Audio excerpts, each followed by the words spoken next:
vous présente Corentin. Donc Corentin, il a une passion dans la vie, c'est les Pokémon, et ça, vous allez le savoir malheureusement bien trop tôt, voilà, au cours de la démo. C'est sûr. Et du coup, je vous présente Vincent, qui taffe aussi chez Ubisoft et qui est très penché sur un petit peu tout ce qui est cloud native et qui m'a fait venir pour mon premier talk à cette conf. C'est vrai d'ailleurs. Et donc, ouais, nous, on va vous parler de notre expérience chez Ubisoft, comment et quand est-ce qu'on fait des clusters partagés, avec notamment un retour d'expérience sur un projet open source qui s'appelle Capsule. Est-ce qu'il y avait des gens dans la salle qui étaient au talk sur Capsule ce matin de la DINUM? Alors, je vois pas grand-chose, mais c'est mieux comme ça. Quand même. Ouais, super. Bonne nouvelle, vous allez quand même apprendre d'autres choses, et notamment comment nous, on l'utilise dans notre use case. Donc ça va être un petit peu différent et ça va pas trop être une redite. On a fait ce matin aussi, on s'est assuré que ça allait pas être la même chose. Ah oui, alors petite précision, on a écrit des slides en anglais, c'est pour éviter le franglais habituel, mais rassurez-vous, il n'y a pas beaucoup de texte, ça va être beaucoup des schémas, des trucs comme ça, et puis surtout des mots. Donc on va vous présenter un petit peu le contexte, qu'est-ce qu'on fait chez Ubisoft, histoire que vous compreniez un peu mieux du coup les choix qu'on a fait, qu'on va vous présenter. Évidemment, on est là quand même pour faire de la tech, donc on va parler d'un peu d'implémentation, tout ça, de code, de machin. Et puis comme on est chaud bouillant, on a une démo qui peut-être va marcher, qu'on vient de redéployer là, avec Cluster. Donc on verra, c'est la surprise. Sinon, il y a une vidéo de fallback. Et puis conclusion, comme d'hab, et après on ira voir un coup. Corentin, je te laisse commencer. Yes, du coup, pour vous poser un petit peu le contexte de Cube, chez Ubisoft aujourd'hui, on est présent sur à peu près 30 régions à travers 3 cloud providers. Donc on va avoir notre cloud interne qui repose sur OpenStack à travers UbiCloud. On va avoir AWS et Azure. Ça représente en tout un petit peu plus de 430 clusters pour plusieurs de dizaines de milliers de pods applicatifs. Cool. Et du coup, on avait quoi jusqu'à maintenant? Oui, alors un petit peu d'historique quand même. Je vais essayer de vous faire en 2 minutes l'historique de 10 ans de Kubernetes chez Ubisoft. Donc on va y aller en mode TGV, mais après, rassurez-vous, on va prendre le temps. Ubisoft, c'est une grosse boîte, on a 17 000 employés actuellement à peu près, et donc du coup, plein d'entités différentes, 3 entités tech principales, forcément l'IT, donc c'est nous, on fait tout ce qui est infrastructure, plateforme, etc. On a aussi Online Services qui est spécialisé, comme son nom l'indique, dans les jeux, les services en ligne pour les jeux. Typiquement matchmaking et des choses comme ça quand vous jouez au jeu. Et TG, Technology Group, qui va faire plein d'autres services comme des trucs pour les builder les jeux et des choses comme ça. Donc, nous, on a commencé notre aventure Cube il y a 10 ans à peu près avec un premier service qui s'appelait Fleet, qui vient à côté de services en ligne pour les jeux, qui servait à la base à améliorer, à refaire un framework interne qui était écrit en Python qui permettait aux devs de jeux vidéo d'écrire leurs services en Python, de les déployer, etc. Ils se sont dit on veut faire du conteneur, donc pourquoi pas héberger ça dans du Cube, évidemment, ça fait sens. Et donc leur idée en fait c'était de proposer une expérience complètement managée. On vous file un cluster Cube, mais c'est pas pour vous filer un cluster Cube, c'est surtout pour vous filer un moyen de déployer vos conteneurs, donc vos apps écrites dans n'importe quel langage. Et on gère, eux ils géraient toute l'interconnexion avec l'écosystème qu'on a chez nous, à savoir la gateway, le monitoring, le machin, tout ça, etc. Et donc ils géraient les clusters qui étaient sur des cloud providers publics en mode fully managed. Vous n'avez pas à vous gérer des versions, etc. C'est eux qui le font. Donc ça marche plutôt bien, mais ce n'est pas forcément accessible à tout le monde. C'est vraiment dans un cadre très spécifique, un use case très spécifique. Donc quelques années plus tard, il y a notre Madame Michou de chez Ubisoft qui s'est dit, moi aussi, je veux faire du container et du cube. Et l'IT a répondu à ce besoin en disant, super, on a un cloud interne, comme disait Corentin, basé sur OpenStack. Et donc, on n'a qu'à mettre un rancher dessus, on va faire un clicodrome pour pouvoir créer des clusters cubes à la volée. C'est génial, c'est du self-service, c'est magnifique et c'est la cata. Parce que qu'est-ce qui se passe le jour 2, comme on dit, day 2 operation? Plus rien du tout, parce que tous les devs qui ont créé des clusters, ils ne savent pas les gérer. Donc, un peu à côté TG, ils se sont dit, ah super, nous on avait plein d'applications qu'on veut déployer, mais le problème c'est que c'est un gros bordel à gérer, Cube, donc dans ce cas-là, on va faire du namespace as a service. Ils ont appelé ça Runway, super sympa comme nom. Corentin, il adore. J'adore. Le meilleur. Voilà, il va vous expliquer après pourquoi. Donc du coup, ils ont construit par-dessus UKS, Ubisoft Kubernetes Service, évidemment, je vous avais décodé. Ils ont construit une offre multi-tenancy, toujours basée sur Rancher, qui marche encore très bien, presque, et qui est pas mal utilisée. Donc là, déjà, 3 solutions différentes. Les utilisateurs, ils arrivent, ils disent on veut faire du cube, c'est un peu compliqué. On s'est dit 3, c'est pas assez, on va mettre la barre un peu plus haute. Donc on en a fait d'autres, je vais la faire en accélérer un peu plus parce qu'après c'est moins intéressant. On a fait des couches d'abstraction qui nous permettent de créer des clusters cubes quel que soit le cloud provider, parce qu'on adore les cloud providers, on en a plein, des AWS, des Azure, des clouds internes, tout ça. On a fait évidemment du serverless pour faire du knative, pour faire du GPU, pour faire de l'IA. Voilà, il fallait que je dise le mot IA pendant la présentation, c'est fait. Si vous êtes venu pour ça, vous pouvez maintenant partir. Et évidemment, on a fait des trucs sympas quand même. On a fait du Talos sur Bare Metal, des trucs comme ça. On arrive à 6 plateformes différentes. J'espère que vous avez bien suivi, ça va vite. L'utilisateur, lui, il est complètement paumé. Et donc là, on s'est dit... Ça va, toi, tu suis? Moi, je suis. Parfait. On s'est dit, OK, on va faire une pause, on va faire une convergence. Décision top-down de dire, bah, vous allez me regrouper tous ces gens-là dans une même équipe. Et vous allez nous en faire un seul produit. On arrête de redupliquer les trucs. Donc on s'est dit, qu'est-ce qui marche le mieux? Eh ben, c'est le tout premier produit, le plus historique, parce que c'est celui qui a la meilleure expérience utilisateur. Donc ça, c'est assez important, j'insiste dessus, parce que c'est un truc qu'on va voir tout au long de la présentation, jusqu'à la conclusion. L'expérience utilisateur, le petit bonhomme qu'on voit avec le chapeau à droite, c'est notre cluster admin, là, notre opérateur. C'est vraiment un petit bonhomme qui gère le cluster, tout ce qui est day to operation, il va gérer les upgrades de cluster, tout ça. On a des clusters qui ont 10 ans de vie, je pense, peut-être pas, je sais pas. Bonne question, il faudrait qu'on regarde les plus vieux. Mais bon, bref, du coup, c'est vraiment faire vivre le cluster et pas le supprimer, le recréer quand on a besoin. Et surtout, des équipes de dev qui vont construire du soft custom à l'intérieur des opérateurs pour s'intégrer avec notre gateway qui est utilisé par tous les jeux, qui a pas mal de spécificités, forcément, vous pouvez l'imaginer. Et en dessous, du coup, on a mis les couches d'infra que nous, on avait, les trucs d'abstraction qui permettent de créer des clusters facilement, de les gérer, avec un équivalent de cluster API, si vous voulez. Derrière. Et évidemment, toute notre stack de monitoring de plein de services qu'on a à côté. Donc tout ça, c'est super sympa. Ça donne envie d'y aller? Moi, ouais. T'adores, hein, super. J'adore. Sauf que c'est que pour les clusters dédiés. Donc il serait peut-être temps quand même de parler un peu de multi-tenancy. C'est vrai. Et en plus, c'est ta passion, je sais. Mais exactement, en fait, on a déjà de la... Ah, pardon. T'inquiète. De la multi-tenancy chez Ubi, donc c'est ce qu'on disait juste avant, c'est Runway, donc créé en 2019 qui utilise Rancher. Pourquoi Rancher? En fait, tout simplement, on va avoir une notion de projet auquel on va pouvoir attacher des namespaces et on va pouvoir on aura des règles airbag par défaut qu'on pourra assigner à des utilisateurs pour dire toi tu peux aller sur ce projet et tu as donc accès à ces namespaces, toi tu peux aller sur celui-ci, et ça marchait très bien. Aujourd'hui, on a 5 clusters qui sont répartis entre Amérique du Nord, Europe, Asie.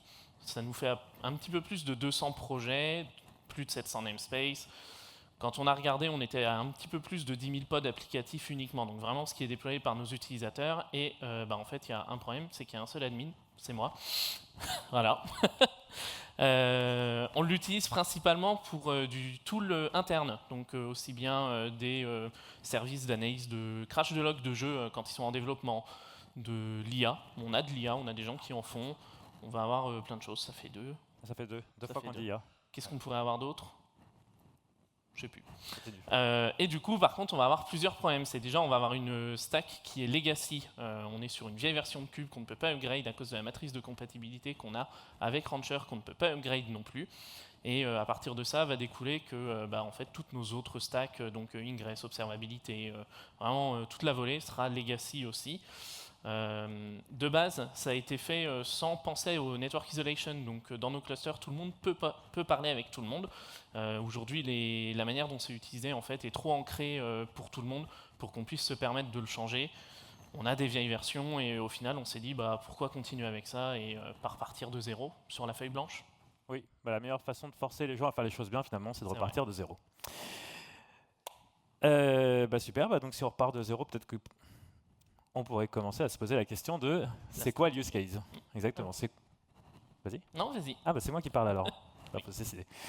C'est quoi un cluster partagé? Déjà, c'est quoi un cluster dédié? C'est un cluster que vous avez pour vous tout seul, dans lequel vous pouvez faire ce que vous voulez. Donc, super, vous avez de l'isolation, machin, autonomie, vous installez ce que vous voulez, y compris dans vos namespaces, forcément, mais aussi au niveau du cluster. Donc, typiquement, les fameux CRD, les Custom Resource Definition, qui sont la base des opérateurs. C'est ce qui permet d'étendre l'API de Cube.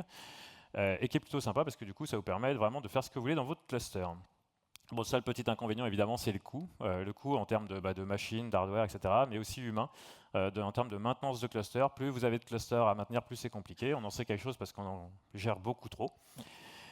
Et donc à côté de ça, l'idée d'avoir un cluster partagé, c'est-à-dire on prend un cluster, on donne des morceaux de cluster à nos utilisateurs, namespace, comme ça s'appelle dans Kubernetes. Et donc c'est beaucoup plus efficace d'onboarder une nouvelle équipe, un nouveau projet ou n'importe quoi, parce qu'au lieu de créer un cluster entier, de démarrer des VM, etc., ça peut prendre du temps, surtout chez certains cloud providers, que je ne citerai pas. Créer un namespace, c'est instantané, donc on est beaucoup plus efficace. Le seul problème, du coup, c'est qu'on a pas mal de contraintes parce que vous avez accès que aux ressources namespace, les pods, les déploiements, les services, ce que vous voulez.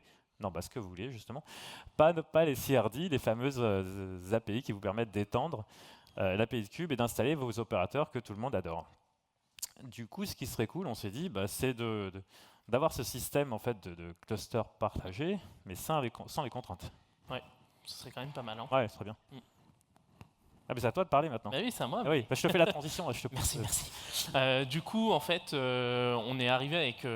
en finalité, on a trouvé un modèle à 3 tiers, ce qu'on appelle, parce qu'on a vu que naturellement, nos utilisateurs, ils allaient avoir certains comportements. Donc, tout d'abord, on a des gens qui allaient prendre des clusters qui leur seront totalement dédiés à l'échelle de leur équipe. Donc, c'est trop bien. Ils ont leur SRE qui vont s'occuper du cluster. Pour eux, on va avoir peu d'utilisateurs qui vont pouvoir déployer beaucoup de choses parce qu'ils peuvent vraiment faire tout ce qu'ils veulent, installer des opérateurs, avoir tout type de CRD, vraiment tout ce qu'ils veulent. Il y a un problème avec ça, c'est que ça coûte très cher en fait, aussi bien en argent, en infra, en temps humain. Donc c'est quelque chose qui se fait chez nous. En parallèle, on a le Global Shared Cluster, donc c'est ce que je disais en fait, c'est Runway. On va avoir toujours beaucoup d'utilisateurs, cette fois, qui vont pouvoir déployer un certain subset d'applis, donc des web apps, il y en a qui font du Qdrunt par exemple. Le seul souci, c'est que personne ne pourra installer d'opérateur, on n'en installera pas pour les utilisateurs parce que personne ne sera jamais d'accord sur la version à utiliser. Il y a un avantage, c'est que par contre ça ne coûte pas cher du tout, vu qu'on mutualise absolument tout. Et à partir de ça, on s'est dit que ce serait bien d'avoir une espèce d'entre-deux et qu'à l'échelle d'un département, on puisse partager un cluster. Et donc là, on aura toujours des SRE qui vont pouvoir installer des opérateurs pour leurs équipes, gérer un petit peu plus le cluster. On aura un petit peu moins d'utilisateurs que sur notre cluster qui est complètement partagé, mais au lieu d'avoir juste une petite équipe, on aura un département entier dessus. Donc ce qui fait qu'on va pouvoir déployer plus de choses, on aura plus d'utilisateurs, et au niveau des coûts, on sera sur quelque chose qui sera bien plus modéré par rapport à l'utilisation qu'on en fait. Donc en gros, là, ce que tu es en train de me dire, c'est qu'on est parti d'un use case, maintenant on a 2 use cases différents. C'est ça. Super. Par contre, on n'a plus besoin de gérer les CRD. On s'est dit les CRD vont être gérés par les SRE. C'est ça. Et du coup, on a 3 types d'utilisateurs différents. On a les clusters admin avec leur petit chapeau. Exactement. T'as un chapeau, toi, à la maison quand tu... J'ai un chapeau à la maison, exactement. Tu m'as jamais vu en meeting? Non. Dommage. Ah, faut que tu le mettes. On a les SRE et on a les utilisateurs finaux qui vont créer leur namespace et déployer leurs applications. Bon, c'est bien, maintenant on est d'accord là-dessus. Il n'y a plus qu'à choisir une solution. Alors, on a regardé un peu ce qui se faisait. Et puis on a fait une petite analyse, on s'est dit, tiens, déjà ce qu'on peut faire, c'est faire simplement de la multi-tenancy en utilisant les services, enfin tout ce qui est disponible dans Kube de base. Est-ce qu'il y en a qui font ça un peu dans la salle? C'est ça qu'il faut faire comme ça, sinon on voit rien. Pas beaucoup. Bon, nous on le fait aussi. On a certains use cases où on fait ça. Ça marche bien, hein, c'est nickel. Juste, ça demande pas mal de boulot parce que du coup, forcément, il va falloir dupliquer des ressources entre namespace, par exemple. Bon, que des choses qui se font. On peut rajouter du Kyverno pour ajouter un peu plus de features et bloquer certains cas d'utilisation qu'on n'a pas envie de voir, des choses comme ça. Le vrai problème qu'on a avec ça, c'est que dès que votre utilisateur va avoir plus que 2 namespaces dans le cluster, il va se sentir un peu limité. Parce qu'il ne va pas pouvoir lister ses namespaces, il ne va pas pouvoir lister tous les pods qu'il a ou les déploiements à travers tous les namespaces, etc. Donc là, déjà, c'est pas génial comme... Non, c'est pas fou, non. Mais il y a un truc qui est trop bien, c'est que entre-temps, on a trouvé Capsule. Et ça, justement, Capsule, ça permet de le faire à travers le Capsule Proxy. On va revenir dessus un tout petit peu après. Déjà, Capsule, c'est quoi? En fait, c'est un opérateur Kube que vous installez sur le cluster qui va vous faire de la multi-tenancy. Donc, c'est vraiment très bien fait. On va pouvoir créer des tenants qui vont s'occuper de tout. On a un système d'intégration. On va pouvoir très facilement développer par-dessus. Mais par contre, on a toujours un problème, c'est qu'on n'a pas d'isolation de CRD. Oui. Mais alors ça, c'est pas grave, on a trouvé d'autres solutions qui font ça et qui sont vachement bien. Et on a trouvé vCluster. Alors, tu as oublié de poser la question d'ailleurs de savoir s'il y a des gens qui connaissent Capsule et qui utilisent Capsule dans la salle. Ah oui, quand même. 2, c'est bien. Je vais faire le test maintenant, on va voir s'il y en a plus. Est-ce qu'il y a des gens qui utilisent vCluster, par exemple? Ah non, pas tellement plus en fait. Je m'attendais à plus. Ah si, il y en a un là-bas tout au fond. Bon, bah, vCluster et KCP, c'est deux solutions qui sont open source. KCP qui fait partie de la CNCF, vCluster non, parce que ça appartient à la boîte qui s'appelle vCluster maintenant, anciennement Loft.sh. Bref. Et qui sont l'artillerie lourde. C'est-à-dire qu'avec ça, vous faites de la virtualisation de la couche d'API complète de votre cluster Cube. Ça veut dire que chaque utilisateur voit un peu sa propre API, donc forcément, il peut installer le CRD qu'il veut, etc. Bon, le problème, c'est que c'est l'artillerie lourde. Donc, vCluster, Virtual Cluster, c'est-à-dire que chaque utilisateur a son cluster virtuel. Donc, on s'éloigne déjà un petit peu de la notion de cluster partagé, parce que du coup, on voulait un truc simple où on file un namespace à un utilisateur. Et puis là, du coup, il va devoir se retrouver à gérer un petit peu un cluster, même si ce n'est pas un vrai cluster, mais quand même. Et puis KCP, bon alors là, bon courage pour entrer dedans. Il faut vraiment avoir le bon use case qui va bien, parce que l'architecture est assez complexe. Si le projet s'est cherché un peu, ça a détourné un peu.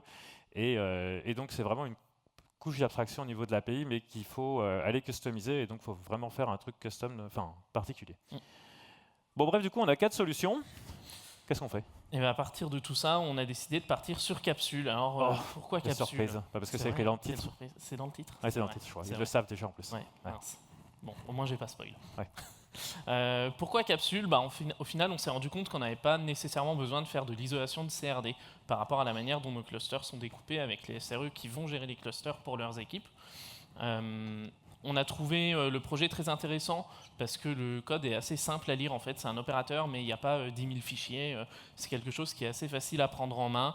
Les API sont relativement stables, donc on peut plutôt bien développer par-dessus. Et la communauté est plutôt réactive. Les mainteneurs sont plutôt très réactifs et joignables. Donc c'est vraiment très cool.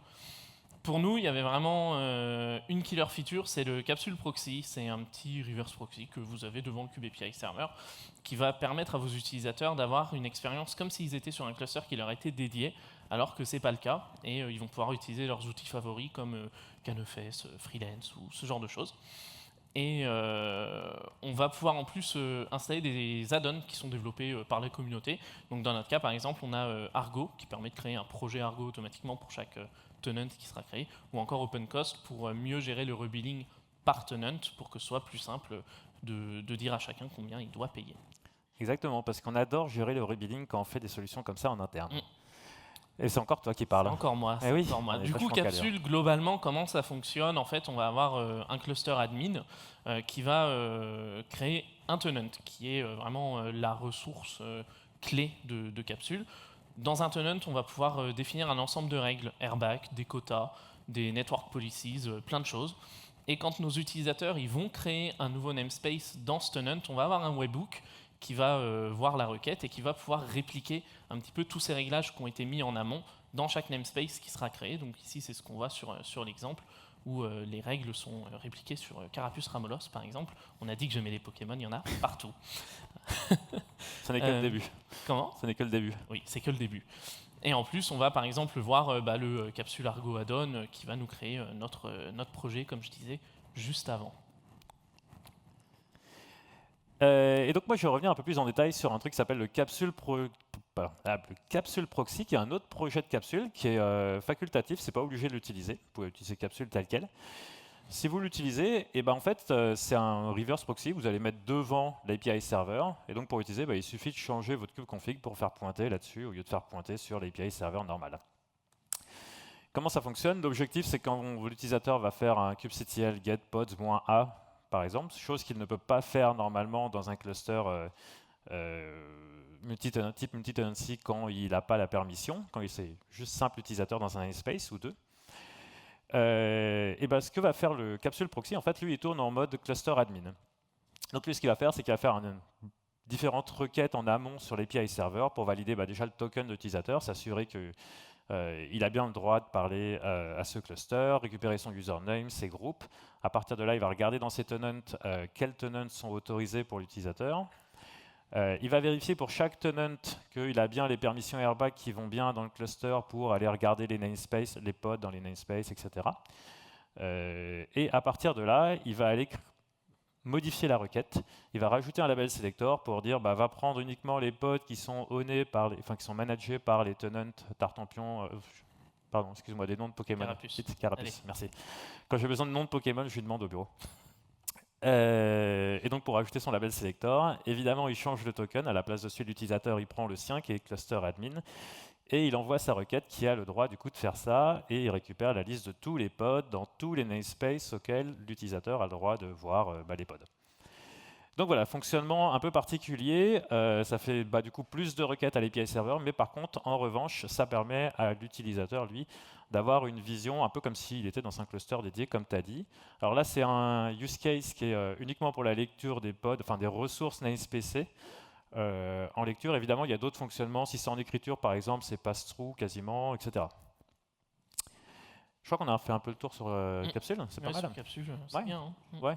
On parle un peu code, implémentation, tout ça. C'est parti. Vas-y, c'est toi. Allez, du coup, nous, il faut savoir que chez Ubi, on a une plateforme interne pour nos développeurs qui s'appelle ROM, à travers laquelle un utilisateur va pouvoir gérer ses projets, dans lesquels il va pouvoir ajouter, supprimer des personnes, définir un ensemble de petites règles, par exemple, mettre ce qu'on appelle un budget code qui permet de savoir à quel service on doit biller quelque chose. Et on va pouvoir interagir avec différents providers. Donc, historiquement, nous, nos utilisateurs avec Runway, c'était sur OpenStack. Et là, avec notre nouvelle solution, on est en train on a onboard sur Azure. Et à terme, on doit pouvoir aller sur du AWS, du GCP, et pourquoi pas même encore sur notre cloud interne. Tout à fait. Et je pense que tu vas travailler encore. C'est vrai, c'est encore à chaque fois, à chaque fois. Ouais, à chaque fois. C'est fou. On répétera mieux pour la vraie présentation. Pour la vraie. Ouais, oui, là, c'est un dry run. Ouais. Super. Du coup, nous, on va avoir 3 types d'utilisateurs. On va avoir ce qu'on appelle un fleet operator. C'est Vincent ou moi, en fait, on est cluster admin, tout simplement. Ouais, toi aussi. Je peux chapeau. Moi non plus, j'en ai pas. On va ensuite avoir des cluster owners qui, eux, vont pouvoir demander la création de nouveaux clusters à travers l'API plateforme qu'on a présenté juste avant. Et en plus de ça, ils vont pouvoir configurer le cluster qui va leur être livré. Donc la configuration, ça va être dire quel groupe, donc dans notre cas Entra, ont les droits sur le cluster, peuvent se connecter, sur quel tenant, toutes ces petites choses-là. Ils vont pouvoir aussi s'interconnecter avec d'autres produits qui sont offerts à travers notre plateforme. Et enfin, on va avoir nos utilisateurs qui, toujours à travers des claims Entra, vont pouvoir interagir avec les clusters pour déployer leurs applis en ayant moins de permissions. Par exemple, ils ne pourront pas installer de CRD. Et la transition, là, non? La transition, c'est vrai, fini, c'est vrai. Ça marche comment à l'intérieur? Ah, bah voilà. Oui, pardon. Comment ça marche à l'intérieur d'un cluster? Alors nous, on a fait un truc qui s'appelle, on a fait notre propre, j'y arrivais, Custom Kubernetes Operator, qu'on a appelé le Workspace Operator, parce qu'on va fournir des workspaces à nos utilisateurs. On s'est dit que Project, on ne pouvait pas, c'était déjà pris par l'ancien système Runway avec Rancher, etc. Tenant, c'est déjà pris par Capsule. Et le problème qu'on avait avec Capsule, c'est que les tenants ne sont pas self-service. Nous, on a envie de fournir une espèce de ressource au-dessus du namespace, l'équivalent du projet avant, où les gens peuvent créer un truc dans lequel ils auront créé leur namespace, parce qu'ils ont l'habitude de créer à l'intérieur un namespace pour le front, un pour le dev, ou alors un pour le front, ou un pour le back, ou un pour le dev et un pour la prod. Je vais y arriver, c'est compliqué. Du coup, on a décidé d'appeler ça un workspace. Pourquoi pas? On verra dans le détail dans un slide un peu plus compliqué après. Et donc cet opérateur, du coup, va nous permettre de configurer Capsule et surtout de faire toutes les intégrations avec notre plateforme à nous, savoir les projets, les utilisateurs. Donc on va autoriser un projet en fait, et à partir de là, l'opérateur va pouvoir récupérer la liste des membres, gérer les trucs airbag, les capsules, les machins, tout ça. Et puis après, dans le cluster, on a le reste de ce qu'on a vu dans un setup capsule normal, à savoir l'opérateur capsule, le capsule proxy, le add-on pour Argo, évidemment Argo, et puis après, tous nos autres opérateurs qu'on a à l'intérieur qui vont gérer tout ce qui est observabilité, gateway, blablabla. Blablabla. Et donc, si on se penche un petit peu sur l'opérateur en question, donc on retrouve nos 3 types d'utilisateurs sur le côté, donc toujours le cluster admin qu'on a appelé le fleet opérateur avec son chapeau. Le SRE qui est le cluster owner, qui n'est pas cluster admin, mais c'est vraiment lui qui a la responsabilité du cluster dans le sens budget déjà, c'est lui qui le paye. Et c'est lui qui va être un peu SRE, qui va faire le niveau 1 en fait, de support, qui va pouvoir installer des trucs un peu plus avancés comme des opérateurs, des choses comme ça. Et surtout autoriser après derrière les utilisateurs, on les a appelés des workspace owners parce qu'ils sont owners de leur workspace. Donc comment ça se passe, l'utilisateur? Donc on a 3 CRD, donc 3 API différentes, qui sont assez bien mappées sur nos utilisateurs de manière assez bête. Donc quand le cluster va se créer, en fait, on va configurer notre opérateur avec une ressource qui s'appelle le Workspace Cluster Configuration. et qui va permettre de configurer Capsule, parce que Capsule, pareil, il a une configuration globale qui s'appelle la Capsule Configuration. Et surtout, ça va permettre de configurer qui est le groupe qui va être cluster owner. Donc du coup, après, ces cluster owners, ils ont des droits particuliers, ils vont pouvoir définir qui vont être les workspace owners. Ça, c'est important parce que dans le cas du cluster qui est partagé, mais au niveau d'un département, on va vouloir faire une espèce de whitelist des gens qui vont pouvoir créer des workspaces à l'intérieur. Donc c'est ça que ça nous sert à ça. Le SRE va whitelister certains projets, donc des utilisateurs, à venir créer leur workspace.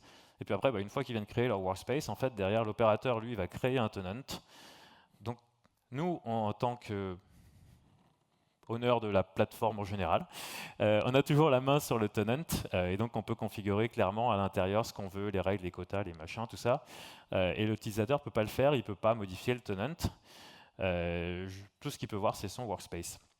Et donc, au final, après, il va venir créer ses namespaces comme d'habitude, et puis Capsule va faire son petit truc avec ses webhooks, et il va rajouter tout ce qui va bien. Je crois que j'ai à peu près tout dit, on est pas mal là-dessus. Ouais, c'est bien. C'est bien. Et après, on va faire une démo surtout, et parce que la démo va nous... Ah c'est juste après la démo, c'est parfait. C'est maintenant. Oh, j'ai peur pour la démo parce que j'ai peur. La démo va nous permettre de voir tout ça. Alors, normalement, on va voir si ça marche. Donc pour la démo, il faut que j'explique la démo d'abord. Oui. Non, on voit pas la démo. Ah mince. Ah oui, on voit pas la démo non plus. Non mais attends, c'est normal. Ah oui. Hop. Alors. Ouais, c'est bon. Oui, c'est bon. Je sais pas pourquoi il a... Ah oui, il est pas en plein écran. Ouais, c'est pas grave. Normalement, c'était plus joli, mais c'est pas grave. Oui, la démo. Donc pour la démo, on va simuler deux types d'utilisateurs différents. Moi, je vais être Cluster Owner, donc SRE, et Corentin va être un simple utilisateur. Bon, évidemment, il y aura des noms de Pokémon, donc on verra ça tout à l'heure parce que j'ai oublié les noms des Pokémon normales. Il y en a un qu'on va voir très vite. Il y en a un qu'on va voir très vite.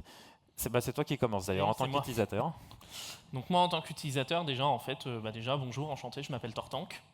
Donc je vérifie qui je suis, donc là on voit bien que j'ai un username, je suis connecté, tout va bien.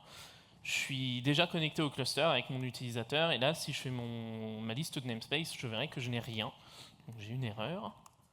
Et si je continue... Eh, c'est à moi. Ah oui, c'est à toi, pardon. Maintenant, à moi. Pardon. Donc, je vous présente à la Kazam. Voilà, merci. Donc en tant que SRE, moi je vais pouvoir l'autoriser, donc qui je suis. Donc, alors, comme on n'a pas voulu changer et taper nos mots de passe sur l'ordi à chaque fois, c'est relou, on a créé des services principal, on utilise Entra ID, donc c'est des entités là-dedans, qui ont des super ID, mais c'est des ID différents. Bref, tout ça pour dire que on a également développé un petit plugin kubectl qui s'appelle Fleet Workspace, qui nous permet d'avoir une expérience utilisateur un peu plus sympa. Donc là, je vais créer un workspace owner, donc je vais définir que pour son projet Carapuce, c'est lié à un ID de projet ROM qui est notre plateforme interne, et en plus je lui force son ID parce que pour la démo, comme ça on est sûr que ça marche. Donc c'est là, on va voir si ça marche. Donc si je récupère les workspace owners, et là ça marche. Super. C'est génial. D'ailleurs ça ne marchait pas il y a 5 minutes. La démo tourne en local. C'était pour avoir un environnement dans lequel il n'y a pas tous les trucs de prod, parce que sinon c'est pas bien de mettre les trucs de prod, tout ça, etc. Bref, donc le Workspace Owner, c'est notre source, on voit qu'elle est ready, elle a été synchronisée. Si je regarde ce qu'il y a à l'intérieur dans le status, notamment on a un statut ROM, notre plateforme, dans lequel on peut voir qu'on a été récupéré sur nos API de plateforme le budget code qui est associé, donc on va pouvoir te refacturer à la fin, c'est bien. Non. Et le groupe dans Entra pour faire les airbags et tout. Voilà, bon maintenant moi j'ai fini, c'est toi qui travailles. Ouais, maintenant, je vais filer les droits. C'est ça, maintenant je peux déployer un petit peu ce que je veux. C'est mon ordi quand même, hein. Touche pas ton ordi, pardon, t'inquiète, il sera pas cassé. Donc toujours avec le plugin, je vais vérifier qui je suis, mais cette fois j'aurai un petit peu plus d'informations. Voilà. On voit que maintenant je suis bien authentifié et tout, mais en plus je suis bien marqué comme Workspace Owner de projet Carapuce. Donc je vais continuer, et là je vais créer mon workspace dedans dans lequel je pourrais déployer des namespaces ensuite. Donc là je le lis bien, c'est bon. Et si je fais ma liste de workspace, on voit bien que j'ai projet Carapuce qu'on a créé juste avant, enfin Carapuce qui est dans projet Carapuce et qu'il est bien prêt. Donc maintenant, si je regarde qui peut accéder, donc toujours avec le plugin en fait dans un but de faciliter un petit peu la gestion pour les équipes, si je regarde qui peut y accéder, je vais avoir ma liste d'utilisateurs. Donc là, on voit que j'ai mes 2 SPN, j'ai mes infos qui sont à nouveau affichées. C'est super, ça marche très bien. Et en plus, on va avoir la gestion via Argo. Donc là, je me connecte, voilà. Et comme je disais avant, plutôt dans le talk, on a l'Argo add-on qui va créer un projet automatiquement dans Argo pour chaque tenant. Donc ici, on voit bien que j'ai mon projet Carapuce qui a été créé. Et si je descends un petit peu, on voit que j'ai les permissions uniquement sur Carapuce-étoile, vu qu'on force le préfixe du tenant à être utilisé pour tous les noms de namespace. Donc si je retourne dans la démo, voilà, je vais maintenant essayer de créer un premier namespace que je vais appeler random name. Et comme je disais juste avant, je ne vais pas avoir l'autorisation tout simplement parce qu'il faudrait que dans mon cas, ça commence par Carapuce, comme il le dit tout à la fin de l'erreur. Donc je vais me plier aux règles et puis je vais créer Carapuce Ramolos. Ce sera bien la première fois que tu te plieras aux règles. Non. Et enfin, Carapuce Ratata. Toujours des Pokémon, il y en a partout, c'est terrible. Il n'en peut plus. Et donc là, si je fais ma liste de namespace, on voit bien que j'ai accès à Carapuce Ramolos et Carapuce Ratata, parce que le capsule proxy a été me récupérer un petit peu toutes les infos et me sort une output comme si j'étais sur un cluster dédié. Donc pour moi, en tant qu'utilisateur, c'est super. C'est quelque chose que nos utilisateurs aujourd'hui sur Runway ne peuvent pas faire. Ils sont obligés de connaître leur namespace un par un et de, à chaque fois, préciser le namespace avec lequel ils veulent interagir. Donc maintenant, si je regarde un petit peu les métadatas d'un de mes namespaces, donc là on va voir que je vais avoir tout un set de labels et d'annotations qui seront ajoutés soit par capsule, donc dans ce cas-là ça va être tout simplement le nom du tenant, Carapuce, ou encore notre opérateur à nous à travers workspace.fleet.ubisoft.com. On a un ensemble de règles et en plus on va avoir une owner reference qui va être super utile en fait. On dit que le namespace il est lié à un tenant capsule, ce qui fait que si un jour je veux supprimer mon workspace, donc mon tenant, je vais avoir une suppression en cascade qui va se faire et je ne devrais pas avoir de ressources qui vont être laissées en arrière vu que la suppression se fait vraiment de haut en bas. Donc maintenant, si je continue et que je regarde toujours qui je suis avec notre plugin, on voit bien que maintenant j'ai accès à mon workspace, à mes namespaces. D'un coup d'œil, j'ai vraiment la vue sur tout. Donc si maintenant j'essaye de déployer des applis, donc je vais en faire une dans chacun de mes namespaces, donc dans Ramolos et dans Ratata. Si je liste tous mes pods, et de la même manière comme pour les namespaces juste avant, je vais avoir tout qui va s'afficher. Et pourquoi? Parce que les ressources, mes pods, ils vont avoir des labels qui vont être auto-appliqués par les webhooks qui vont permettre ensuite avec Capsule de faire toute sa petite tambouille, de dire ok, récupère ce qui appartient à ce tenant et à ce tenant uniquement pour que je le mette dans l'output pour m'afficher ça. Donc maintenant, si je continue et que j'affiche mes métadatas, on voit bien le label dont je parlais juste avant. Donc ça va vraiment aller filtrer là-dessus pour dire récupère-moi ce qui appartient à Carapuce, et c'est pour ça que je récupère ma ressource. Donc on a fait des trucs avec kubectl, c'est très bien, mais nous on a envie de faire du Argo aussi, vu qu'on a l'add-on en plus, donc ce serait peut-être bien de faire des petits déploiements avec. Donc là je vais continuer, je vais switch pour utiliser le bon contexte. Allez, voilà. Je regarde qui je suis, donc je suis bien logged in, c'est bien mon username en théorie, là c'est mon SPN, je le connais, il est bon. Si je fais la liste des projets, on voit que y a bien le projet qui a été créé plus tôt, projet Carapuce qui est ici, et que j'ai toujours ma réglementation qui me dit que je ne peux interagir qu'avec Carapuce-quelque chose. Donc si je liste mes applis, j'en ai pas, c'est normal, on n'en a pas encore fait. C'est pour ça qu'on va appliquer celle-là. Donc c'est vraiment quelque chose qui va aller déployer un petit pod comme ça. Le seul truc, c'est qu'on va déployer sur un namespace qui n'existe pas encore, qui s'appelle Carapuce podinfo, tout simplement parce que de notre côté, côté de l'add-on, ça va vraiment faire toutes les liaisons qu'il faut et on a bien la permission pour créer des namespaces. Donc là, je vais aller le créer. Hop. C'est super, elle est là. Si je liste mes applis, on voit bien qu'elle est créée, donc là elle est en train de se sync, c'est normal que ça mette que c'est pas bon. Et si je retourne sur Argo, voilà, je vous présente podinfo, qui est bien dans le projet Carapuce. Donc c'est super, en fait, on voit que on peut aussi bien utiliser la solution via kubectl que via Argo, et que c'est quelque chose qui est quand même plutôt très natif au final, et que nos utilisateurs ils devraient plutôt bien s'en sortir. En tout cas, toi, tu t'en sors bien. Ouais, hein, Ouais, pas mal. je trouve, pas mal. Ouais. La meilleure qu'on a fait jusqu'à maintenant. Ouais. C'est fou. Donc c'est super bien. Et puis au final, maintenant, j'ai plus besoin en fait de tout ce que je viens de déployer. Du coup, je vais tout supprimer. Et pour ça, j'ai juste à supprimer mon workspace, comme je disais. Donc là, hop, il est supprimé. Et si je commence à lister mes workspaces, je n'en ai plus. J'ai plus de namespace. J'ai plus l'application Argo parce qu'elle est supprimée aussi en cascade. Et j'ai plus mon projet vu que le tenant auquel il était bind n'existe plus. Et maintenant, on voit que je suis toujours juste workspace owner de projet Carapuce, vu que j'ai plus aucune ressource en dessous, il n'y a plus besoin de les afficher. Et voilà, c'est super. C'est magnifique. Allez. On n'a même pas eu besoin de la vidéo. C'est fou, moi j'adore.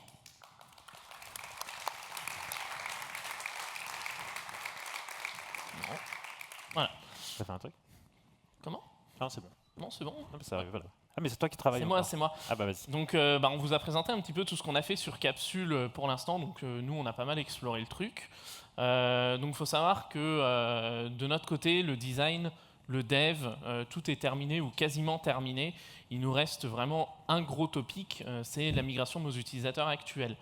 Comme je disais avant, on bouge d'une version très legacy à quelque chose qui est nouveau, tellement nouveau qu'en fait de mon côté, ce qui est Gateway API par exemple, ça n'existe pas. Donc on va devoir vraiment accompagner nos utilisateurs à faire les bons choix, migrer un petit peu leurs ressources, pourquoi pas mettre en place de nouvelles best practices qui pourraient être enabled par les nouvelles versions de Cube que nous on n'a pas. Et pour ça, on a nos équipes de DevRel qui sont en train de regarder un petit peu les besoins de chaque équipe pour s'assurer que chaque personne aille bien sur ce qui correspond le mieux à ce qu'ils ont besoin pour éviter qu'on ait un cluster complet qui soit créé pour déployer juste une petite web app. Autre point qu'on a encore à faire, c'est tout ce qui va être intégration avec notre plateforme et notre console pour qu'on puisse vraiment très facilement, en tant qu'utilisateur, pouvoir aller se mettre sur un cluster et déployer des nouveaux workspaces. C'est ça. Créer un workspace directement à travers l'UI sans avoir à passer, comme on a actuellement, à le faire par kubectl. C'est ça. Du coup, de tout ça, on a retenu 3 grands points. Le premier, c'est qu'il faut utiliser le bon tool pour le bon cas d'usage. Donc nous, on a vu qu'au final, on n'avait pas besoin de faire d'isolation de CRD.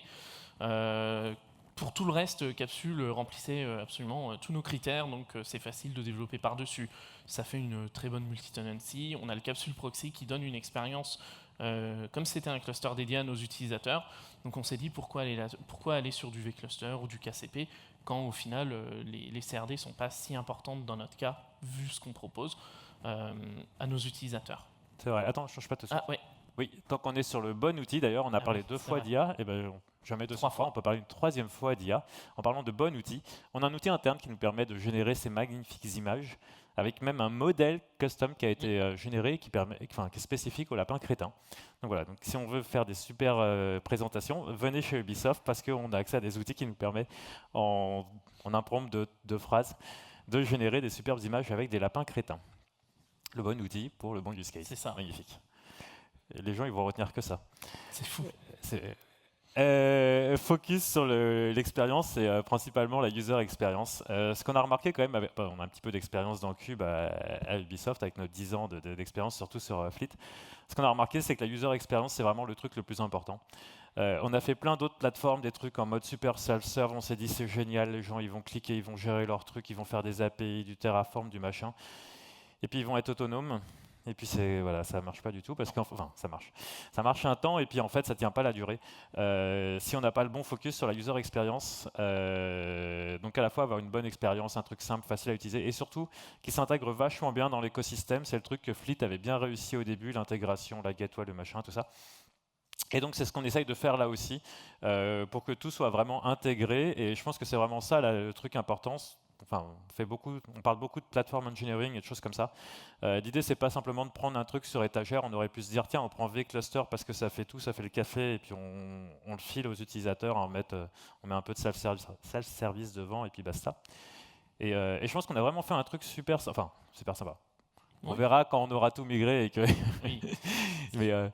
mais en tout cas, on a vraiment fait l'effort sur la user experience pour que ce soit intégré, etc. Et je pense que c'est un truc super important. Dans notre expérience passée, on a vu que c'était ça qui faisait vraiment une différence. Et enfin, on s'est rendu compte que c'est bien de définir des frontières qui vont vraiment être claires entre chaque type d'utilisateur. Donc, dans notre cas, on en a 3. On a Vincent, moi, nos collègues, qui sommes cluster admin. Donc, on a vraiment tous les droits sur les clusters, mais on n'est pas forcément là pour les administrer au jour le jour. C'est pour ça qu'on a les SRE, qui sont notre deuxième type d'utilisateurs, qui vont pouvoir installer des opérateurs pour leurs équipes, gérer un petit peu les permissions, qui peut y accéder, qui ne peut pas, qui peut accéder à quoi, qui globalement, qui peut faire quoi, et répondre un petit peu aux demandes de tout le monde pour mettre du logging, du monitoring, toutes ces choses-là. Et enfin, on va avoir l'utilisateur qui, lui, il est là vraiment juste pour déployer son appli. La manière dont le cluster il fonctionne, il s'en fiche un peu. Il n'a pas envie de s'embêter avec tout ça, avec toute la config et tout. Donc, il n'a pas non plus forcément besoin d'avoir les droits qui y sont associés pour éviter tout ce qui va être petit problème. Oups, je me suis trompé, j'ai tout supprimé. Dommage. Et ben non, ça, nos utilisateurs ne peuvent pas le faire. Donc, voilà, c'est vraiment la troisième chose qu'on a retenue, c'est de définir des limites claires au rôle de chacun. Et même les clusters admin, d'ailleurs, on est en train on va migrer vers un modèle où même les clusters admin ne sont pas clusters admin par défaut. Dans le sens où on a déjà eu des petits accidents, des fois ça arrive, erreur de cluster, de contexte, de machin. Donc pour éviter ça, effectivement, des solutions qui permettent d'éviter d'être cluster admin par défaut quand tu n'as pas forcément besoin. Et ben c'est tout bon. C'est tout bon, c'est tout, c'est fini, on part en courant. Vas-y. Et ben merci à tous. Voilà.